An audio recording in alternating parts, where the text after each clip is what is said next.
Bonjour tout le monde, nouvelle vidéo aujourd'hui sur 4 modèles qui me semblent intéressants de comparer. Donc c'est des 3 couches avec la lame, les ciseaux et la couche d'ouverture en gros. Voilà, pour comparer, c'est 4 modèles qui peuvent être intéressants, notamment voilà, si on hésite et qu'on ne sait pas trop quoi prendre, ou si on n'est pas forcément au courant des 4 modèles qui existent, notamment l'évolution 14, hein, anciennement le Wenger.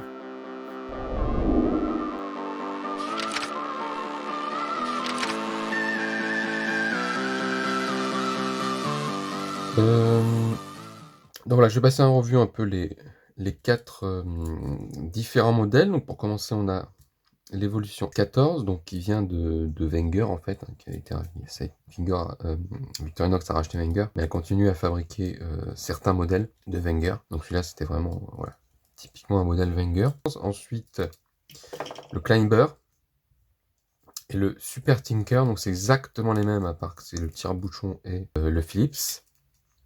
Et puis le Pioneer X, hein, donc un Alox. Donc c'est le 93 mm, ça c'est le 91, et le Wenger, enfin le Wenger entre guillemets, c'est un 85 mm. Donc on a déjà quelque chose d'un peu plus petit, peut-être qui peut être intéressant. Donc dans tous les cas, voilà. Alors lui je sors pas la lame puisque c'est exactement le même, hein. On a une grande lame. Lame de l'Alox est un peu plus large. Peut-être un chouïa plus longue. Vous voyez que la lame du Wenger, elle est aussi un peu plus large que le 91. Par contre, elle est plus courte, évidemment. Forcément. Au niveau du poids, on est à 84 pour la Lox, 82 pour les deux ici, hein, Climber et Super Tinker. Et l'évolution est à 74 grammes.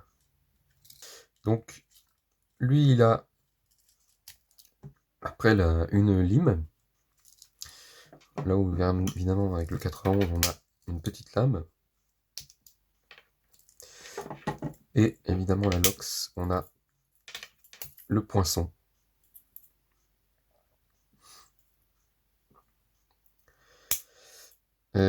Ensuite, ce qui fait ces couteaux, les ciseaux.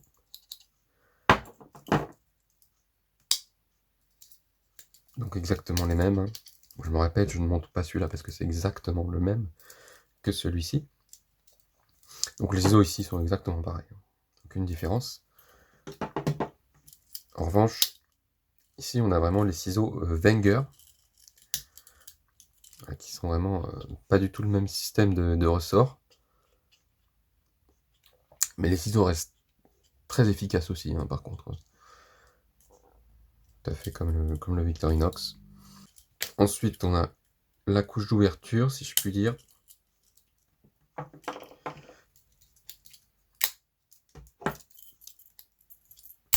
Donc ici, pareil, hein, c'est les mêmes. C'est exactement les mêmes choses pour les deux ici.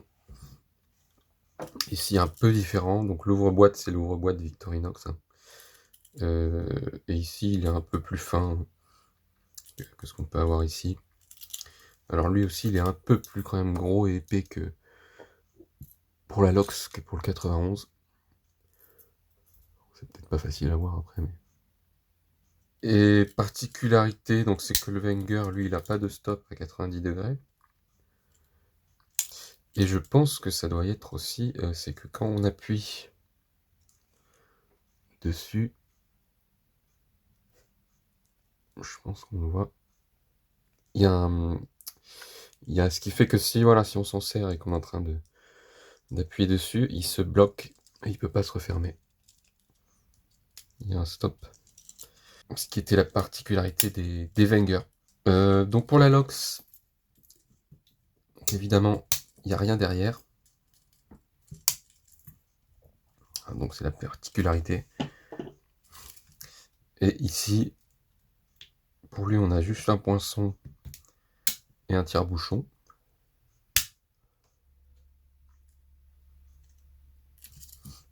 Et ici, on a le poinçon, on a le tire-bouchon et le crochet.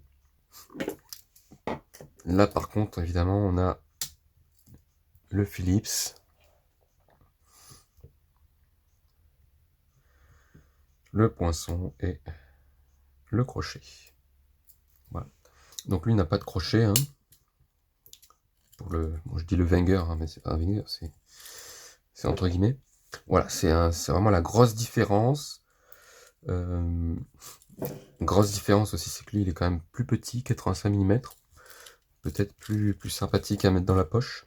Après, il est quand même gros, il fait 20,5 mm. Là où ici, on est vers 17 mm d'épaisseur. Et la Lox, il y a 15 mm, il me semble. Donc c'est le plus fin. Donc grosse différence. Ils ont tous, voilà, au niveau de l'outil ici, avec la lame, une différence. Là, on a le poinçon. Ici, on a une petite lame. Ici, on a une petite lime. Après, le reste, c'est vraiment la même chose. Et il y a l'arrière. Voilà, vous avez le choix entre le tire-bouchon et le cruciforme. Et ici, c'est pareil, sauf que vous n'avez pas le crochet. Et ici, il n'y a rien du tout pour le Lox.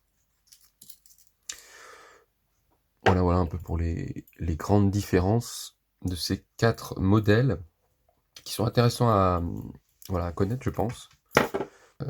Moi, c'est vrai que la Lox reste quand même très classe, robuste, etc. Et oui, dernière différence, bien sûr, c'est tout ce qui est pince à épiler et cure-dent, qu'on retrouve dans les 3 ici, mais qu'on n'a évidemment pas avec la Lox. Donc la Lox, il a 9 fonctions. Pour ces deux ici, on est à 14. Et pour l'évolution 14, on est à 14 fonctions également. Je mettrai en description tous les détails, notamment les références, etc. de ces couteaux. Donc voilà, voilà. Rien de beaucoup plus à dire. Évidemment, si vous avez des questions, n'hésitez pas en commentaire. Alors on pourrait aussi parler de Suiza, mais pour moi c'est pas vraiment, au jour d'aujourd'hui, Suiza c'est pour moi c'est pas un couteau suisse, et je suis pas un grand fan. Il y a beaucoup de soucis je trouve, bien que après avec ils sont assez jeunes et avec le temps, je pense qu'ils corrigeront tout ça, et ils feront peut-être des couteaux intéressants, mais au jour d'aujourd'hui, c'est pas excellent pour moi. Donc si vous avez des questions, n'hésitez pas à me dire si vous avez une préférence aussi en commentaire. Et prenez soin de vous, et puis je vous dis à la prochaine vidéo. Bye bye. You stole my heart of gold after my silver soul. Can you dig